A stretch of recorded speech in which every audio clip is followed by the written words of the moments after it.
नमः संस्कृताय मित्राणि। संस्कृत मिष्टि में आप लोगों का बहुत बहुत स्वागत है। जैसा कि हम कल पढ़ चुके थे ऋग्वेद के बारे में, उनके शाखा के बारे में नहीं बताए थे, तो आज हम पढ़ेंगे वेदों की प्रमुख शाखाएं। क्या पढ़ेंगे? वेदों की प्रमुख शाखाएं। शाखाएं हर वेद की अलग अलग शाखाएं हैं, उसमें से प्रमुख तौर से लिया गया है। मतलब ऋग्वेद का 2 है, यजुर्वेद का 4 या 5 है, सामवेद का 3 है और अथर्ववेद का 2 है।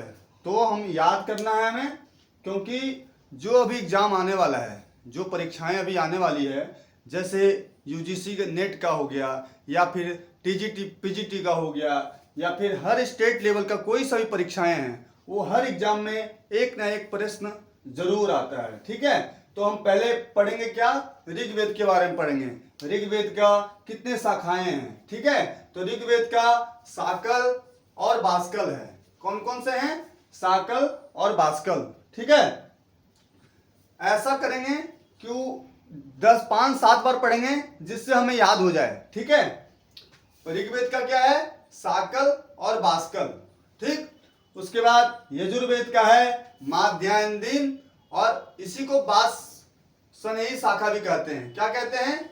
माध्यान्ह को ही बाष्कलसनेयी शाखा कहते हैं। उसके बाद दूसरा है काण्व शाखा और तीसरा है तैत्तिरीय शाखा। ठीक है, और चौथा है मैत्रायणी शाखा और पांचवा है कट शाखा और छठा है कपिस्थल शाखा। कौन कौन से हैं दोबारा देखेंगे हम। यजुर्वेद का कौन कौन से हैं?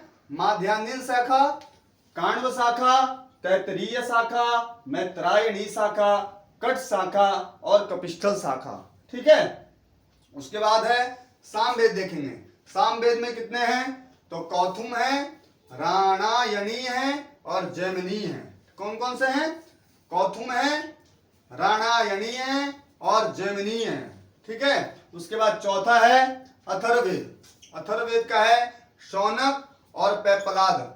वैसे तो बहुत सारे हैं, लेकिन मुख्य तौर से लिया गया है परीक्षाएं के तौर से। ठीक है, तो कौन कौन अथर्ववेद कौन कौन से हैं? शौनक और पैपलाद। ठीक है, अब दोबारा देखेंगे ऋग्वेद का कौन कौन सा है? साकल और बाष्कल। दोबारा बोलेंगे, साकल और बाष्कल है। दूसरा है यजुर्वेद। यजुर्वेद का है माध्यान्ह शाखा, इसी को बाष्कलसनेयी शाखा भी कहते हैं। दूसरा है काण्व शाखा, तैत्तिरीय शाखा, मैत्रायणी शाखा, कट शाखा और कपिस्थल शाखा। ठीक, तीसरा है सामवेद। सामवेद का है कौथुम शाखा, राणायणी शाखा, जैमिनीय शाखा। और चौथा है अथर्ववेद का, उसका है शौनक शाखा और पैपलाद शाखा। ठीक है, तो आज हम वेदों की प्रमुख शाखाएं के बारे में पढ़े। उसके बाद अगली वीडियो आएगी, आपको उपनिषद के बारे में आएगी। कितने चारों वेद के उपनिषद कौन कौन से हैं। ठीक है, नमो नमः।